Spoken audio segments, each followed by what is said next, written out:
O tema que o Jean me propôs aqui, desafios atuais da gestão escolar democrática.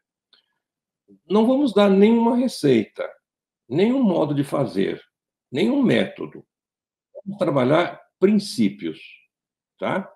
Vamos raciocinar a respeito dos fundamentos de uma reflexão a respeito da gestão e da escola, tá bom? Parece interessante começar por falar sobre esses termos: gestão, o escolar e o democrática, tá? Primeiro, quando nós falamos gestão, nós estamos falando administração. Eu não faço essa diferença, porque eu não tenho tempo de ficar com essas firulas de fazer a diferença entre gestão e administração. Gestão e administração são sinônimos para mim, tá? O importante é o que elas, em que medida elas servem para a nossa prática e para o nosso trabalho. Gestão ou administração é mediação. Vamos então ver esse conceito de gestão ou administração. Seria interessante começar por dizer aquilo que não é, ou aqueles equívocos que normalmente aparecem. Quando se fala em administração ou gestão, parece sempre que tem alguém administrando e alguém sendo administrado.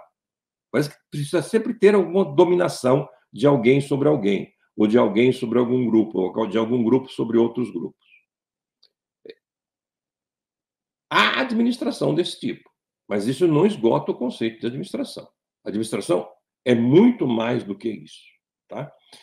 Um outro grande equívoco que tem é achar que a administração se refere apenas às atividades meio. Então, por exemplo, na escola, parece que, com relação à gestão escolar, parece que a Secretaria de Educação é administrativo. A escola, o diretor é administrativo. A secretaria da escola diz respeito ao administrativo. Os recursos materiais, financeiros, etc., se referem à administração. Daí para baixo não existe mais administração. Não, completamente errado. Administração é mediação, tá? Então, vamos lá ao conceito que eu elaborei nesse primeiro livro, Administração Escolar, Introdução Crítica, sobre a administração de um modo geral.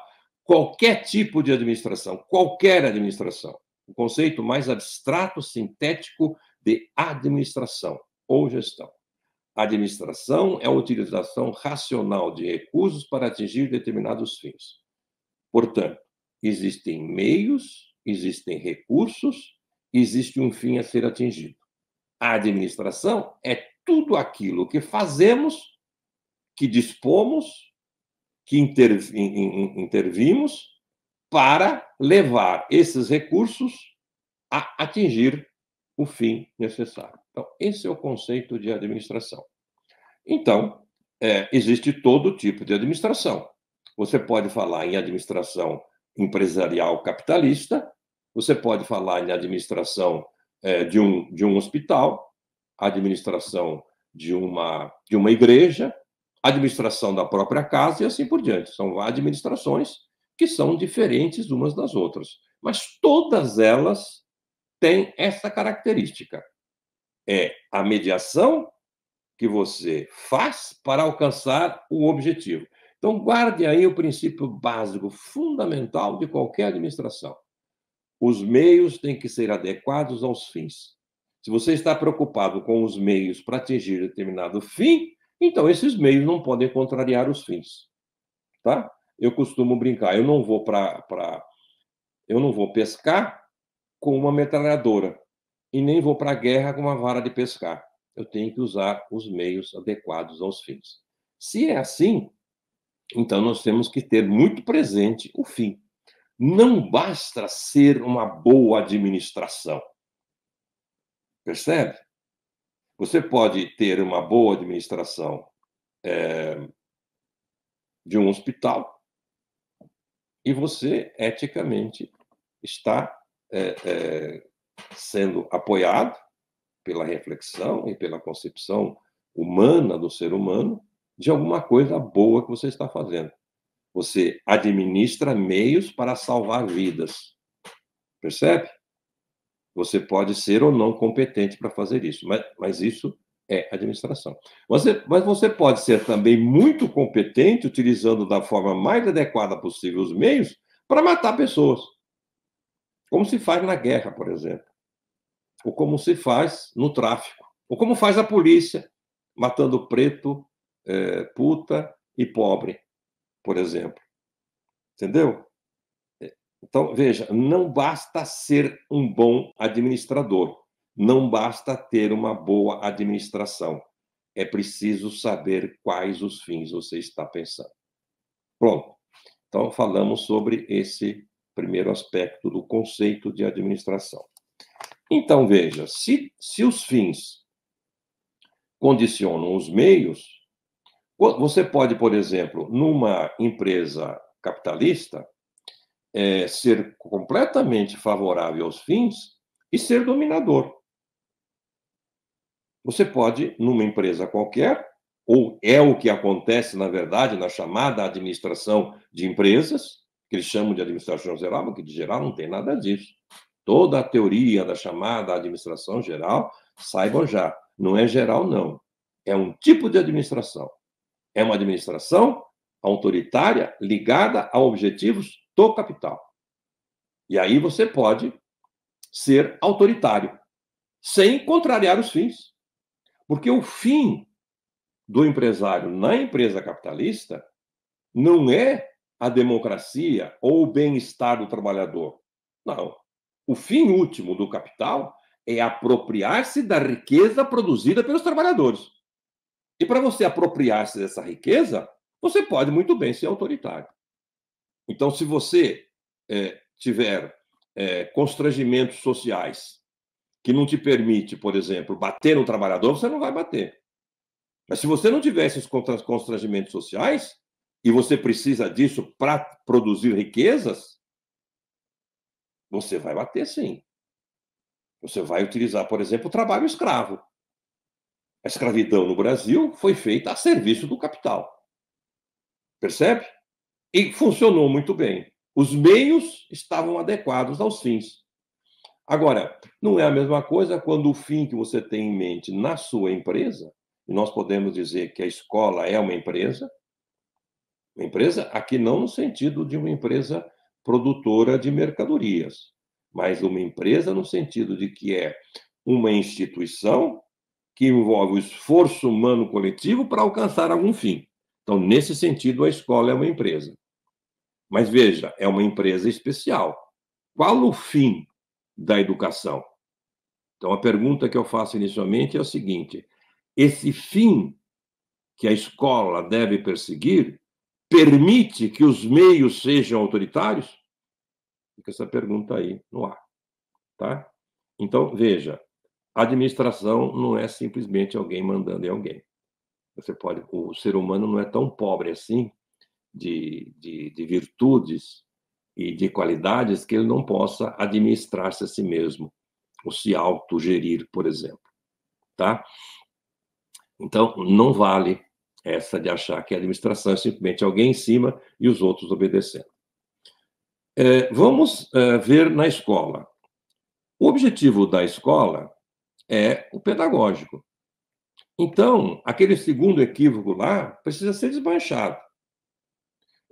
Quantas vezes nós não ouvimos dizer: ah, o meu diretor só se preocupa com o administrativo, ele não se preocupa com o pedagógico. Isso não existe. Isso é um absurdo. Se ele se preocupa com o administrativo, necessariamente ele está se preocupando com o pedagógico, senão não é administrativo. Esses conceitos precisam ser muito bem utilizados. Vocês estão começando um curso, eu aconselho vocês, sejam rigorosos no conceito. Não usem o conceito à torta direito, como o senso comum utiliza. Tá? Você veja, as palavras são usadas de acordo com as pessoas e com a ideologia que elas têm por trás. Não, usem rigorosamente. Administração é mediação para alcançar fins. Então, a mediação que se faz na sala de aula é a administração mais importante, mais definitiva dentro da escola. Então, o administrativo está ali sim. Na escola, não há nada mais administrativo que o próprio pedagógico. Porque não adianta dizer que funcionou muito bem o diretor, funcionou muito bem os funcionários, funcionou muito bem o professor, se o aluno não aprendeu. Se não houve utilização racional de recursos para alcançar o fim, que é o pedagógico, não houve administração. Então, é melhor você dizer que o teu diretor não é um bom administrador, não. Ele é um bom burocrata, no pior sentido da palavra. Burocracia, não estamos falando aqui no sentido weberiano, no sentido da formalização, etc. Não, estamos falando no sentido pejorativo. Burocracia é quando os meios se transformam em fins. Olha, nesse sentido, as piores burocracias acontecem precisamente na situação de ensino. Quer ver um exemplo? Nada mais correto do que uma atividade de controle da presença dos alunos em sala de aula, na escola. Veja, isso é um meio para atingir o quê? Um fim, que é, ou vários fins, que é ver se o aluno realmente está comparecendo, é saber se teve algum problema, se ele fugiu, se ele está doente, entrar em contato com os pais, tomar as providências necessárias, recordar, passar para ele hoje o conteúdo que ele não pôde vir ontem porque faltou. Então, veja, esta é uma prática plenamente defensável. Não é uma prática burocrática, é uma prática como meios para alcançar determinados fins. É para isso que ela existe. Agora, quando essa prática se transforma num fim em si mesmo, do professor, que simplesmente controla o aluno, e às vezes faz uma chamada horrível, que nem usa o nome dos alunos, falam os números, transformam eles em simplesmente algarismos, e utiliza essa chamada para punir o aluno, para humilhá-lo. Veja, o fim, o meio passou a ser fim em si mesmo, não está servindo ao fim educativo. Isso é uma burocracia. Que é outra burocracia horrível, a avaliação na escola. Ela é uma mediação. Sem avaliação não existe administrativo. Empresa nenhuma deixa de avaliar permanentemente como está acontecendo o ensino. Então a escola precisaria fazer isso. Ela não faz. Pelo menos grande parte da escola, chamada escola tradicional, principalmente, ela simplesmente espera um determinado momento para fazer uma prova, nada contra a prova, mas para punir o aluno. Veja, ou para botar a culpa no aluno da incompetência que é do sistema de ensino, que é da escola e que é do próprio professor. Então, veja, deixou de ser uma prática criadora, uma prática repetitiva, mas necessária, e passou a ser simplesmente uma prática burocratizada. Bom, feitas essas observações, e tendo presente esse princípio fundamental da administração, que é os meios têm que ser adequados aos fins, vamos então agora falar sobre esses fins. Não dá para falar sobre gestão escolar, sobre administração escolar, se nós não atentemos para o fim da escola, que é a educação. Vocês vão perceber que daqui para frente, nós nem vamos mais mencionar a administração. Nós vamos estar o tempo todo falando sobre administração. Aliás, sobre o que importa em administração, que é o pedagógico. Mas então, se você quer uma boa administração, você quer uma boa educação. É a educação que você serve. Então é bom, gente, refletir a respeito desse conceito. E aí é que a coisa pega. Aí é que pega todo o problema da educação brasileira, saibam disso. Porque, infelizmente, nós não temos firmado um conceito defensável de educação no Brasil. Eu costumo dizer que o problema da educação brasileira não é a falta de soluções, é a falta de um problema, é a delimitação de um objetivo. Os nossos alunos não vão à escola para aprender. Eles vão à escola simplesmente para aprender e para fazer seu humano histórico para formar a sua personalidade e se apropriar da cultura. Não, eles vão na escola simplesmente para aprender a responder testes imbecis, com perdão do pleonasmo. Eu estou para ver ainda um teste desses tipos que fazem que não seja imbecil. As tais avaliações externas, que não avaliam nada, e que nem é feita para avaliar. E que ela é um mal em si, porque elas existem para o poder público evitar de tocar realmente na educação. Percebe? E não significa que quem foi aprovado nessas malditas avaliações externas realmente se formou, realmente usufruiu do direito de apropriar-se da cultura como bem público. Percebe? Nós vemos escolas, sistemas de ensino pelo Brasil afora. Gente, não conheço nada infelizmente, de Bauru. Mas um número enorme de municípios aí que entregam para esses sistemas vagabundos, sem qualificação, os COCs, os objetivos da vida, para treinar os alunos para responder provas imbecis, que vão do SAEB até o PISA, que é tão imbecil quanto todas as outras. Aliás, saiu hoje os resultados. Não me pergunte, porque eu nem tomo conhecimento disso. Tem provado que isso não resolve nada. Aqueles países, inclusive, que saem melhor no PISA são aqueles que menos se preocupam com o PISA. Felizmente. Bom, vamos então falar sobre educação. E vamos começar falando sobre educação dizendo que não é educação. No senso comum, e aí eu recomendo de novo para vocês esse livrinho aqui, Educação como Exercício do Poder, tem um subtítulo, Crítica ao Senso Comum em Educação. Tá? No senso comum, o sol nasce de um lado e se põe do outro. Quer dizer, está na cara, todo mundo sabe, está cansado de saber que o sol gira em torno da Terra. Neba, não é bem assim. Mesma coisa na educação. É a Terra que gira em torno do sol. Em educação, todo mundo acha que educação é simples passagem de conhecimentos e informações. Não é. E é sério, é muito sério que se tente fazer isso. Primeiro, que educação, que conhecimentos não se passam. Tá? E nesse sentido metafórico de passar conhecimento, não precisa de professor. Qualquer computador imbecil passa. Segundo, que educação é muito mais do que conhecimento.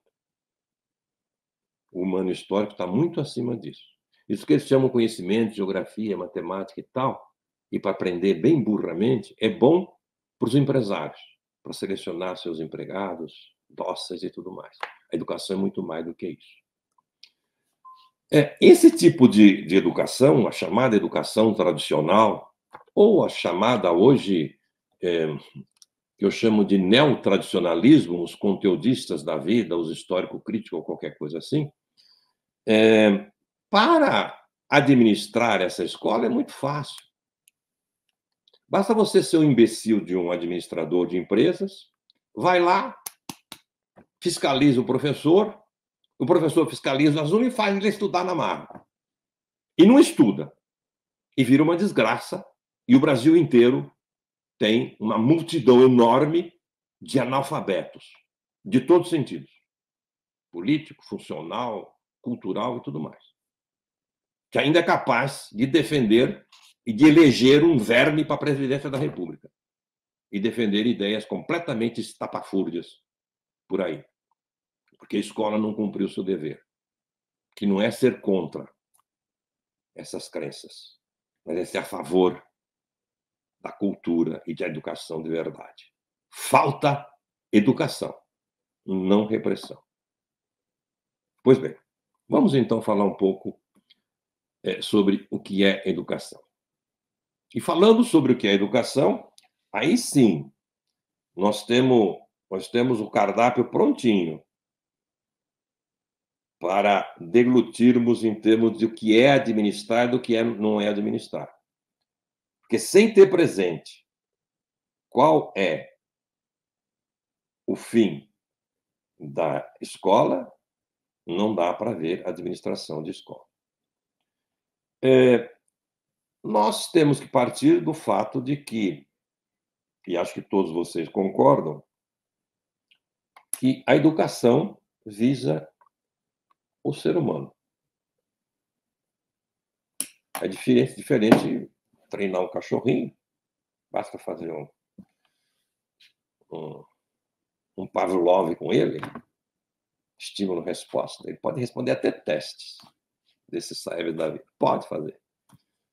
É diferente quando você, ou então pegar qualquer pedagogia do afeto, ou qualquer bobagem dos propagadores de autoajuda que falam na televisão com vozes bonitas e tudo mais, mas vivem numa platitude fantástica. Mas a educação do ser humano é diferente. Então, vamos falar algumas palavras sobre o ser humano. O que é humano? O senso comum diz logo de cara, e a gente aprende na escola que o homem é um animal racional.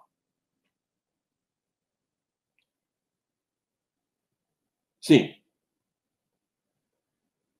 você pode dizer que ele é um animal racional, mas isso não define o ser humano. O ser humano é, sim, um animal. Quer dizer, ele transita no domínio da natureza. Natureza nós vamos entender aqui como tudo aquilo que independe da vontade e da ação do homem. Natureza é o domínio da necessidade. Guardem esses termos. A natureza é o domínio da necessidade. Você pega um corpo e solta, ele cai. Necessariamente. Essa é uma lei natural. Não foi formulada pelos seres humanos, não passou no Congresso e nem pode ser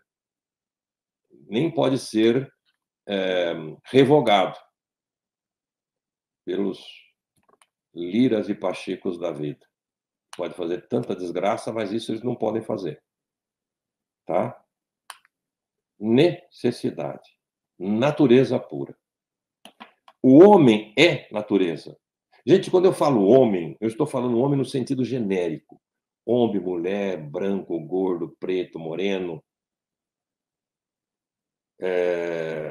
corintiano, São Paulo, todos. Estou falando da espécie humana, do gênero humano. Então, nós vamos falar a palavra homem ou ser humano para querer dizer o gênero humano ou a espécie humana, tá? O homem no seu sentido mais genérico.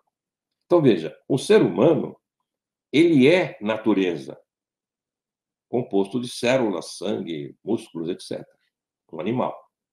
Mas ele não é só natureza. E veja que interessante, muita gente não sabe disso. Coisa mais simples, fundamental para ensinar para crianças da mais tenra idade. O ser humano se diferencia de tudo mais porque ele transcende essa natureza. Ele não é só natureza. E como que ele transcende a natureza? É aí que é o essencial. Ele transcende a natureza quando ele se pronuncia diante da natureza. Quando ele cria um valor.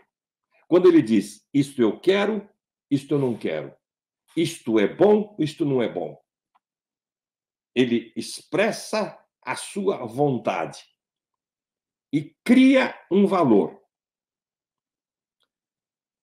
no sentido ético. Então, o que constrói a transcendência do animal para o humano histórico é a ética. Ética aqui, gente, não é de sentido do senso comum também. Ética diz respeito a valores. Valores bons, valores maus, não interessa. Tudo aquilo que é produção do humano, expressando a sua vontade, nós dizemos que é valor. O valor não nasce, não é natural. O valor é criado. Dizer os homens são iguais perante a lei não se nasce com isso, não. Percebe? Isso é cultural. Não vem dos tempos. as pessoas têm o direito o direito de escolher o seu gênero, por exemplo, de ser homossexual ou não, ou heterossexual e assim por diante. Isso não é natural. Natural é dor de barriga. As coisas verdadeiramente humanas, no sentido histórico, são produzidas historicamente. Por isso, grande parte delas, ou a imensa maioria, não estava presente há 3.000 anos atrás, quando criaram algumas crenças que desgraçam com o mundo atualmente ainda. Percebe? Os valores, a ética, o modo de agir em sociedade é artificial, é criado, é criação humana. E isso define o próprio ser humano, porque, olha, o ser humano cria um valor e aí ele pode estabelecer um objetivo. E estabelecendo um objetivo, ele pode desenvolver uma atividade que chegue e que realize aquele objetivo. Então, veja, uma atividade adequada a um fim, nós chamamos de trabalho. Então, trabalho é central. Veja que nós estamos falando do objeto da administração, perceberam? Administrar é ver a melhor forma de realizar essa atividade para alcançar o fim. É a própria forma humana. Veja a universalidade e a beleza da própria administração. Então, veja, o ser humano transcende a natureza, criando um valor e estabelecendo um objetivo.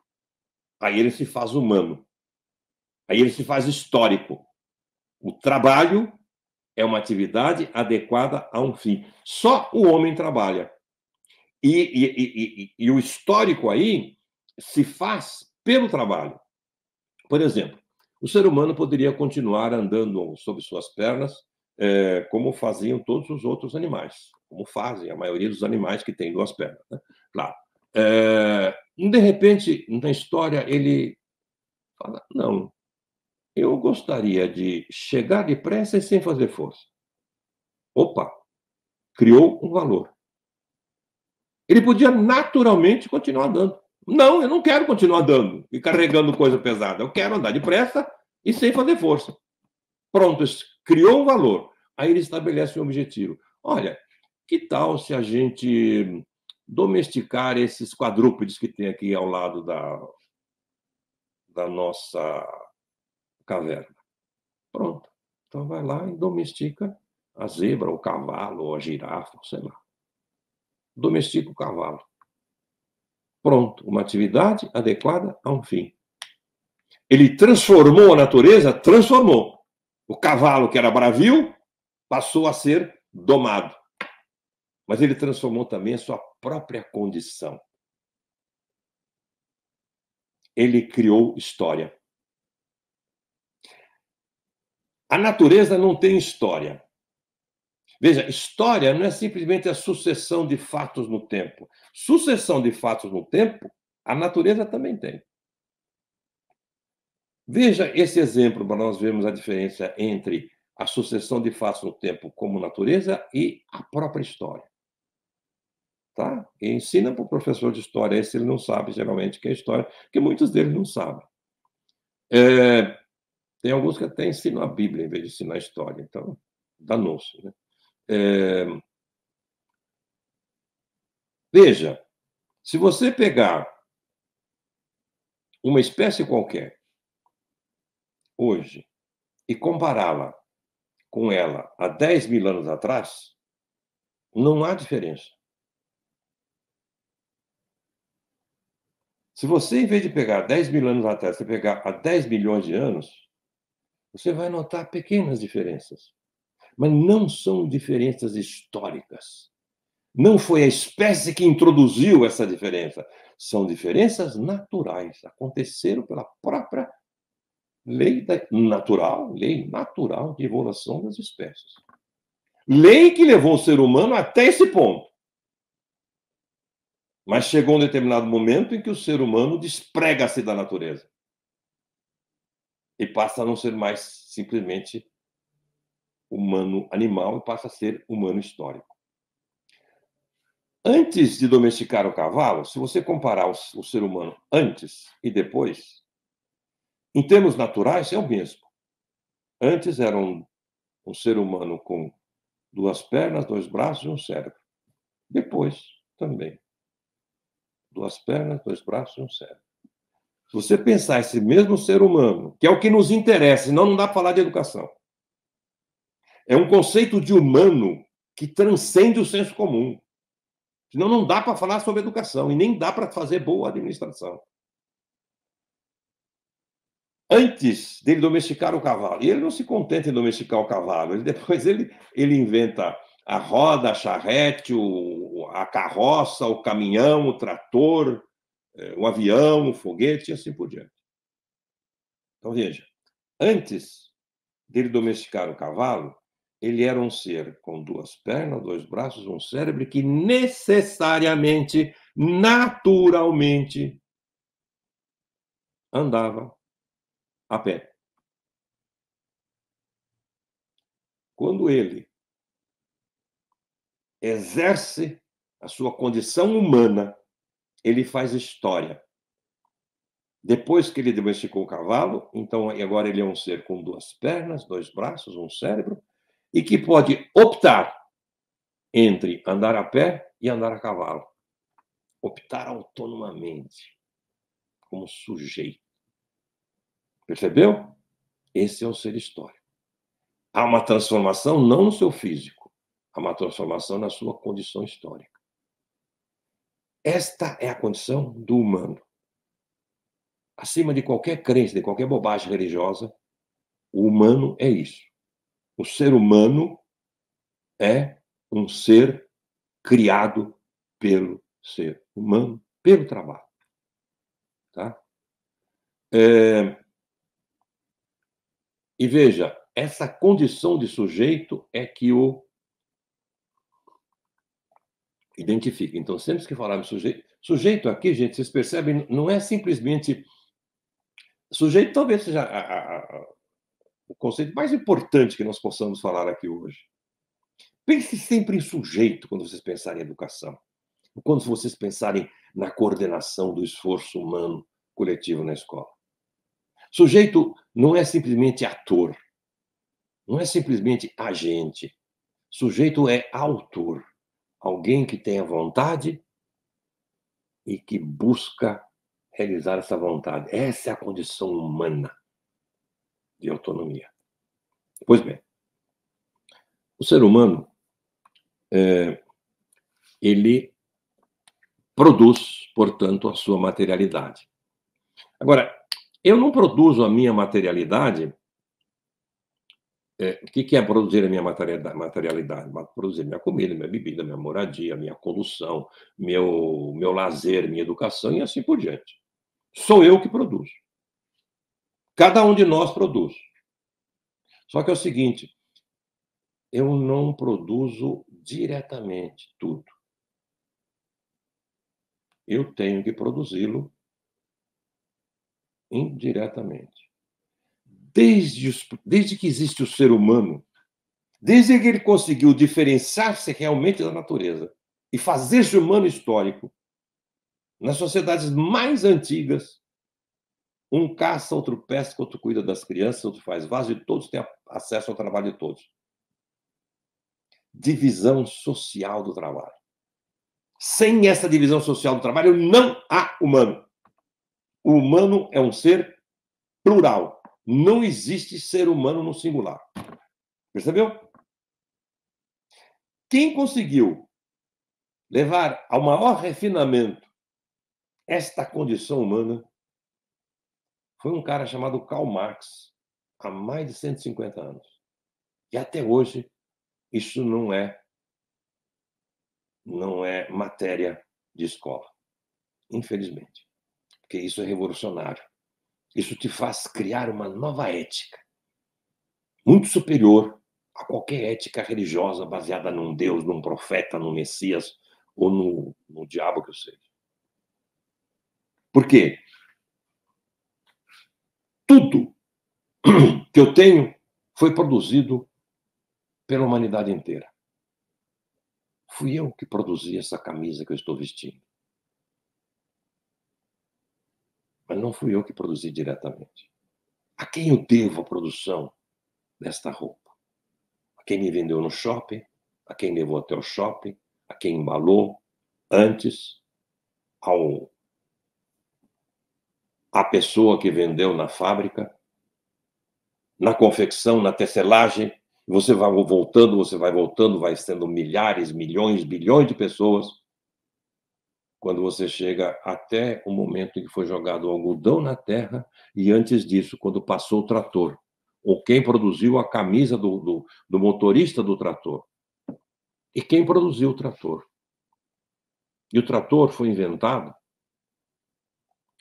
há quase 200 anos, ou há mais de 100 anos, pelo menos, mas não dependeu apenas de quem deu a forma final a ele. O trator começou a ser inventado desde que o primeiro ser humano ficou em pé na face da Terra. Tudo que nós temos presente hoje, qualquer objeto que eu pego, esse computador que eu tenho na minha frente, essa camisa, esse óculos, tudo começou a ter possibilidade de existir pela ação dos primeiros seres humanos.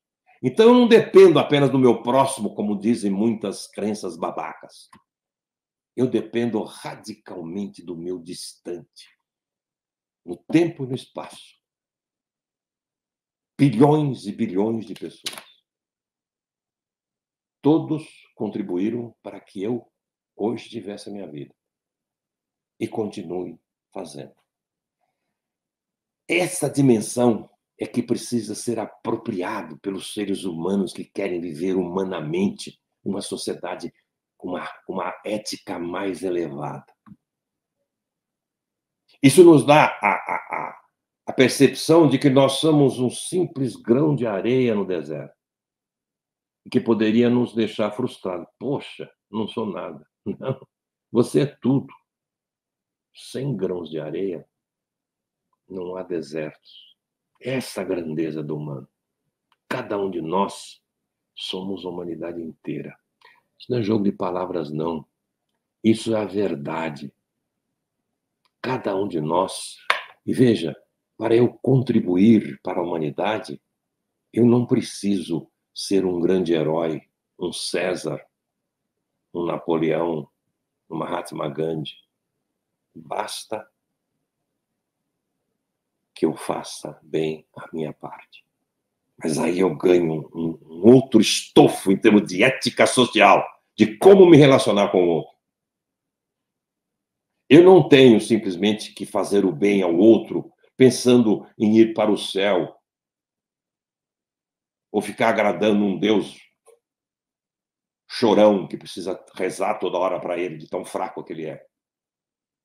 Percebe? Eu não preciso, eu não tenho simplesmente que amar o meu próximo, eu tenho que amar o meu distante. Eu não posso, inclusive, pensar numa condição simplesmente de empatia, como se fala muito hoje em dia. Colocar-se no lugar do outro. Sim, isso é bom. Empatia é necessária, ninguém é contra.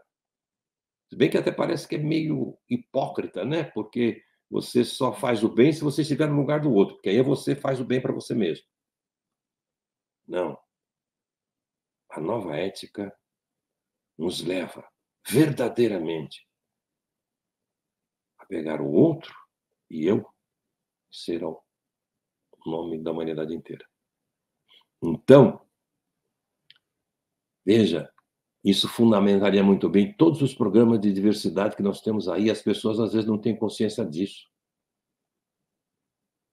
Eu não tenho que recriminar o racista simplesmente porque tivemos escravidão. Claro, a escravidão foi tenebrosa. Mas o cerne disso, o princípio disso, é muito mais amplo e muito mais abstrato. Se você é racista, você é contra o negro. O negro sou eu. Porque o negro é a humanidade, ele faz parte da mesma coisa que eu faço. Eu sou o negro. Eu sou o homossexual. Eu sou a mulher. Eu sou o deficiente físico. Então, se você é contra qualquer uma dessas pessoas, ou você acha que tem que ter arminha para matar pessoas, você não pode ser meu amigo. Eu não quero relação com você. Não vou atacá-lo, a minha ética não permite. Mas não quero você como amigo. Não vou ser seu inimigo, mas evito, porque eu sei que você não é um ser que soma para uma humanidade melhor. Isso é uma nova ética, que surge da consciência da divisão social do trabalho. Pois bem, e a educação? A educação vem do fato de que, ao produzir a sua existência, ao produzir, ao trabalhar, e tudo que existe é produto do trabalho,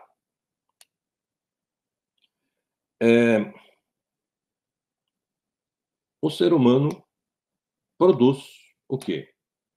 Conhecimentos. Opa, conhecimentos são importantes. Nada contra conhecimentos.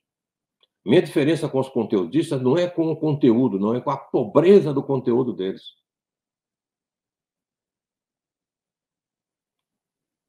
Conhecimentos, valores, ciência, filosofia, arte, tecnologia, tudo, enfim,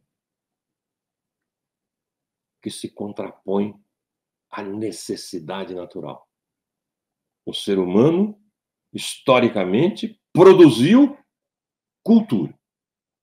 Tudo isso que o ser humano produz, conhecimentos, valores, ciência, filosofia, arte, informações, objetos, tudo isso que o ser humano produz, nós sintetizamos com o nome de cultura humana. A cultura é o contrário da natureza. A natureza é tudo aquilo que existe independentemente da vontade da ação do homem. A cultura é tudo aquilo que existe a partir da vontade, a partir da ética, a partir dos valores e da ação do homem pelo trabalho. E olha que interessante, essa cultura não precisa ser inventada cada nova geração. Cada nova geração se apropria daquilo que foi produzido historicamente. Mas não se apropria pelo sangue, não é genético. Não é herança genética. Cada criança que nasce completamente analfabeta. Nasce tão culta quanto uma anta. Essa cultura precisa ser apropriada historicamente. Essa apropriação se dá pela educação. Então, isso é a educação. Isso que se sintetiza o educativo. Educação é a apropriação da cultura. É diferente de dizer que educação é a passagem, não é? Vamos falar rapidamente sobre o processo de produção pedagógica para a gente compreender que não existe verdadeiramente passagem, senão não vai dar bem. Olha, se educação é isso, se educação é apropriação da cultura, então, educação é, na verdade, a produção do humano histórico. O ser humano se faz histórico apropriando-se da cultura. Quando a gente nasce, a gente não é humano histórico, a gente é humano animal, simplesmente. Uma anta pura. A gente passa a ser humano histórico à medida que vamos nos apropriando da cultura produzida historicamente. Quem faz isso é uma personagem chamada educador ou educadora.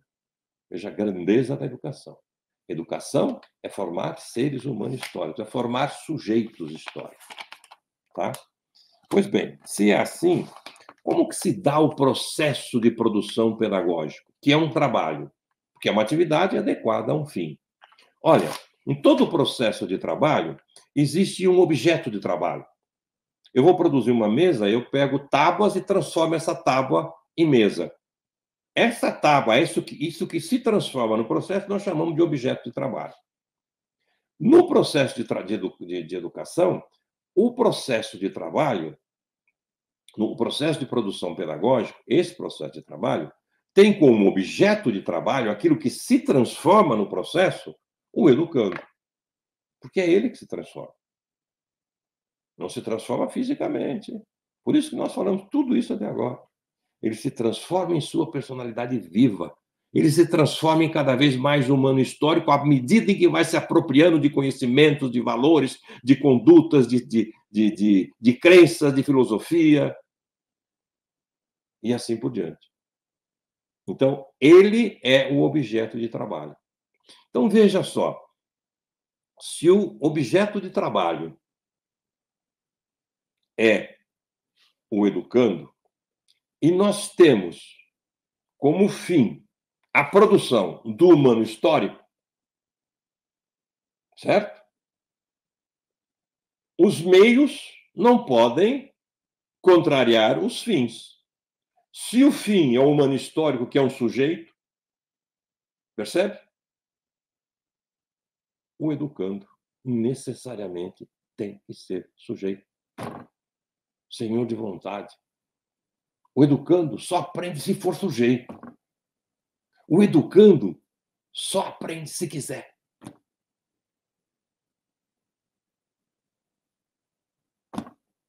Já viram coisa mais óbvia do que isso? É extremamente óbvio. Tão óbvio quanto o fato de que o Sol gira em torno, que a Terra gira em torno do Sol. Demorou milhares, centenas e milhares de anos para o homem perceber isso. E é óbvio. Mesma coisa a educação. É tão óbvio. Nós podíamos desenvolver mais isso, mas não temos tempo. Recomendo esse livrinho aqui para vocês. O ser humano só aprende se quiser.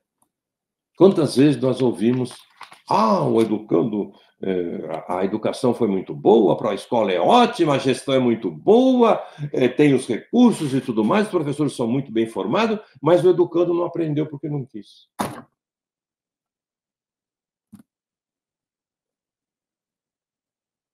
É mais ou menos dizer que a cirurgia foi um sucesso, mas o paciente morreu.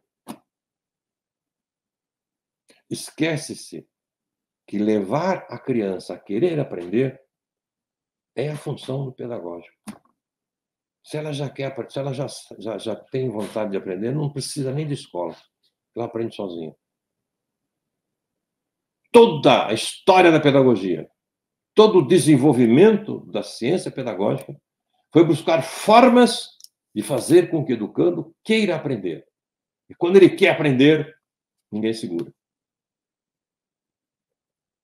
Então, a educação tem que pensar nisso. Se ele só aprende se quiser, então,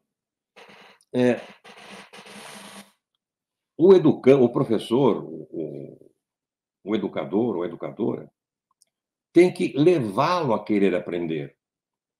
Isso eu vou resumir bastante, depois eu dou referências para vocês lerem. Isso em ciência política chama-se poder.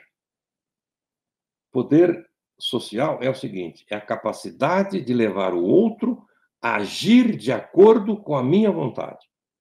Isso é o poder social.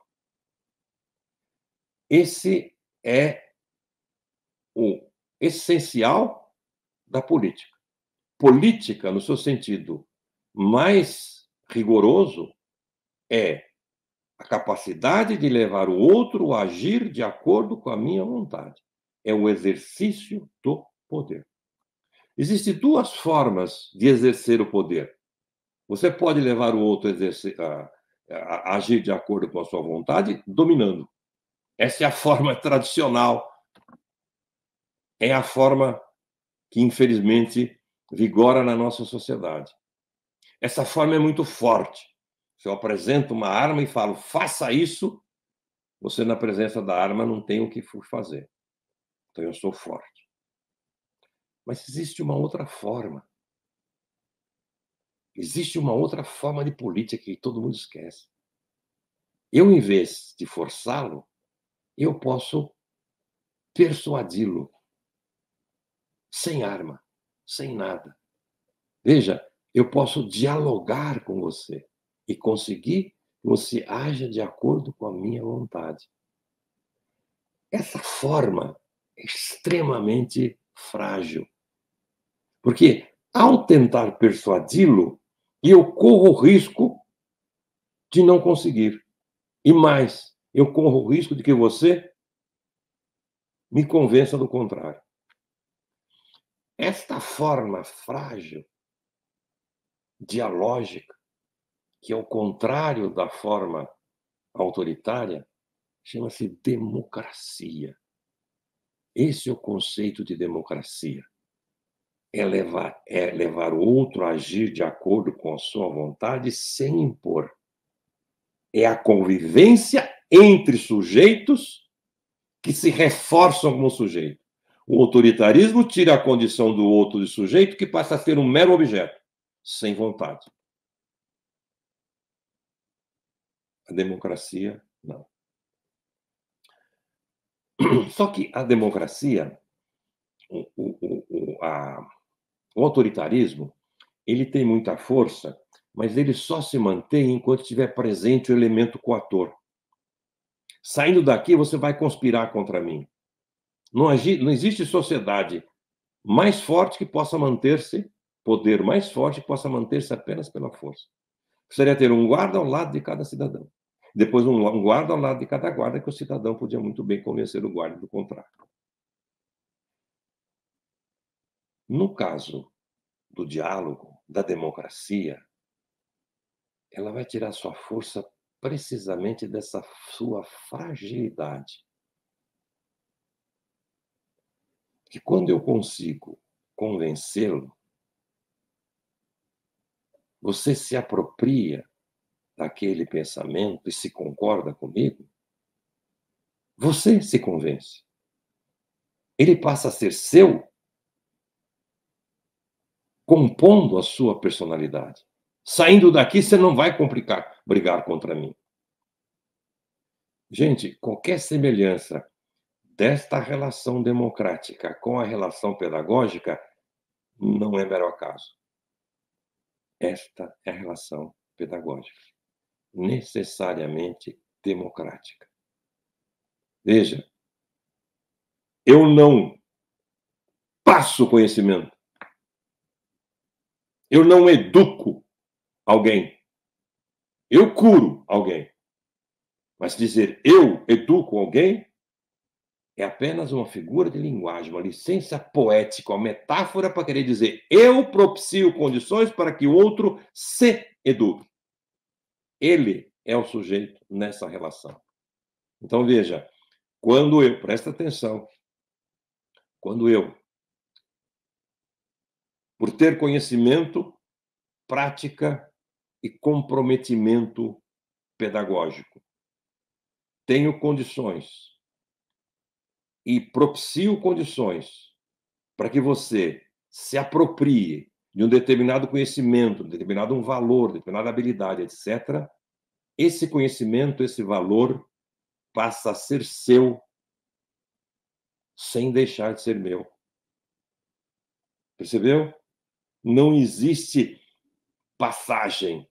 Não existe alguma coisa que é transportada daqui para lá. Existe uma construção da cognição. É isso que chama construtivismo, que a maioria dos professores não sabe. Eu propicio condições para que você se eduque. Eu te faço meu cúmplice. Não há passagem. Percebe? Veja a diferença. Eu, sujeito, transmito alguma coisa para você, objeto. E você só faz receber.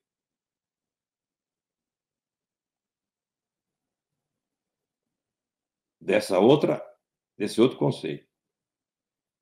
Eu, portador da cultura, porque já fui educado, porque cheguei antes na história. Apresento a você a cultura e as condições de você se apropriar dela. Aí você, como sujeito, não como objeto, se apropria. Então, o meu fazer de professor, de educador, não tem como resultado um produto objetivo, como, por exemplo, quando eu produzo uma mesa. Tem como resultado um outro fazer. Nesse processo de trabalho, eu trabalho, o educando trabalha. Eu trabalho propiciando condições para que o seu fazer, o fazer do educando, seja efetivo e ele se aproprie da cultura e se faça humano histórico. É com isso, senhores administradores, senhores diretores, senhores gestores, vocês têm que lidar com esse profissional, cujo trabalho não é meramente técnico. Ou por outra, o técnico no educativo tem como substância o político. Pense nisso. Não basta controlar o trabalho alheio como numa empresa capitalista qualquer.